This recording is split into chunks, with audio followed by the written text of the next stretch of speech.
Housing loan மூலிமா வீடு வாங்குறது பெஸ்ட்டா இல்லை நெட் கேஷாக கொடுத்து வீடு வாங்குறது பெஸ்ட்டாங்கிறத பற்றி இந்த வீடியோவில் டீட்டெயிலாக பார்க்கலாம். இந்த மாதிரி பர்சனல் ஃபைனான்ஸ் ரிலேட்டட் வீடியோஸ்க்கு நான் ஃபாலோ பண்ணிக்கோங்க. எக்ஸாம்பிளுக்கு உங்களோட ஹவுஸோட வேல்யூ 40 lakhsனு வச்சுக்கலாம். இதுக்கு நீங்கள் லோன் அப்ளை பண்ணிங்கன்னா 40 lakhsக்கு 9% இன்ட்ரெஸ்ட் ரேட்டில் 20 years டென்யூருக்கு அப்ளை பண்ணுறீங்க. உங்களோட பிரின்சிபல் அமௌண்ட் வந்து 40 lakhs, உங்களோட இன்ட்ரெஸ்ட் அமௌண்ட் வந்து 46.37 lakhs. டோட்டலாக 20 yearsல நீங்கள் 86.37 lakhs பே பண்ணியிருப்பீங்க.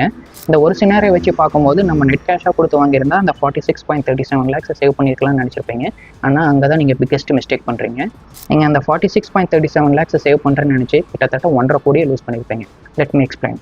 இன்னொரு சினாரியில் நீங்கள் அந்த 40 lakhs எஃப்டியில் இன்வெஸ்ட் பண்ணி 8% இன்ட்ரெஸ்ட் ரேட்டில் 20 yearsக்கு இன்வெஸ்ட் பண்ணியிருந்தீங்கன்னா உங்களோட டோட்டல் ரிட்டர்ன்ஸ் வந்து 1.86 crores கிடச்சிருக்கும். இங்கே உங்கள் எல்லாருக்கும் வந்து ஒரு டவுட் வரலாம். லோனோட இன்ட்ரெஸ்ட் ரேட் வந்து 9%, எஃப்டியோட ரிட்டர்ன்ஸ் வந்து 8%. எப்படி லோன் அமௌண்ட்டோட எஃப்டியோட ரிட்டர்ன்ஸ் அதிகமாக இருக்குன்னு லோனோட இன்ட்ரெஸ்ட் ரேட் வந்து டிமினிஷிங் இன்ட்ரெஸ்ட் ரேட் மூலிமா கேல்குலேட் பண்ணுவாங்க. எக்ஸாம்பிளுக்கு நீங்கள் லோனை கட்ட உங்களோட இன்ட்ரெஸ்ட் அமௌண்ட் வந்து குறைஞ்சிக்கிட்டே வரும். இதே எஃப்டியில் பார்த்தீங்கன்னா காம்பவுண்டிங் இன்ட்ரெஸ்ட்டில் கேல்குலேட் பண்ணுவாங்க. ஒரு பர்டிகுலர் பீரியட் ஆஃப் டைமுக்கு அப்புறம் உங்களோட இன்ட்ரெஸ்ட் அமௌண்ட்டே பிரின்சிபலாக ஆக்ட் ஆகி அந்த இன்ட்ரெஸ்ட்டுக்கும் இன்ட்ரெஸ்ட் வரும். அதுதான் வந்து காம்பவுண்டிங் இன்ட்ரெஸ்ட்.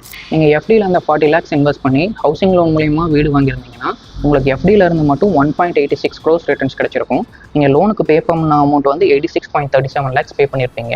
எப்படி பார்த்தாலும் உங்கள்கிட்ட 1 crore நெட் ப்ராஃபிட்டாக இருந்திருக்கும். இல்லை நம்ம இருக்கிறதுலே சேஃபஸ்ட் இன்ஸ்ட்ருமெண்ட்டான எஃப்டியை தான் கன்சிடர் பண்ணியிருக்கோம்.